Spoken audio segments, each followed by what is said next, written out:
What is the Quran?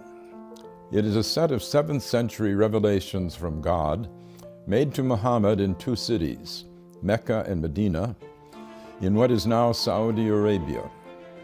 It heralds the truth that there is only one God, not the many gods still being worshipped in ancient Arabia. Of course, this was not the earliest revelation that there is only one God. That had been taught in Hebrew to the Jews and in Greek to the Christians before it was taught to Muslims in Arabic. These 3 sets of revelation set apart the people of the book, each with their own special covenant from the same God. There is only one.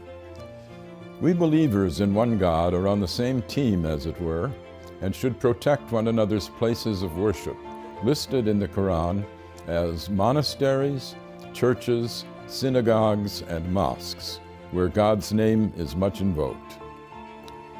The Quran does not confine God's action to the formal covenants of religion. God tells us that He sends messages to all men all the time, beginning with Adam, who repented his sin in the garden and became the first prophet. The unending stream of prophets includes Moses and Jesus. Muhammad himself is the seal of the prophets, not as canceling former covenants, but as confirming them. But the love of God is not brought only by human messengers in the Quran. Creation itself is a set of messages from God, which speak a divine code that we are told to decipher. God's intent can be seen in the beauty and power of the universe.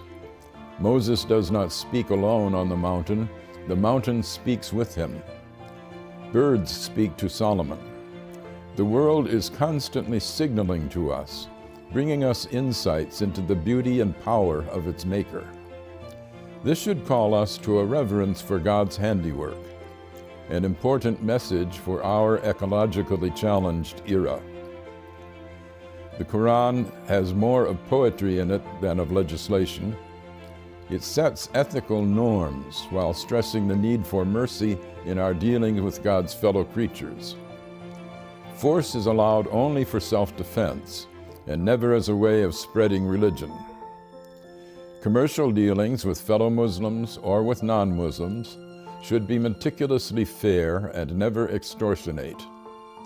The relations of the sexes were still polygamous in the 7th century, as among the ancient Hebrews and the original Mormons, but women are to be honored.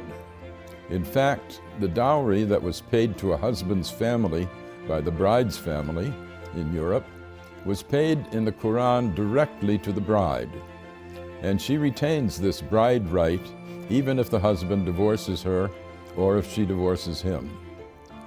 This carved out an area of women's rights unparalleled in the 7th century.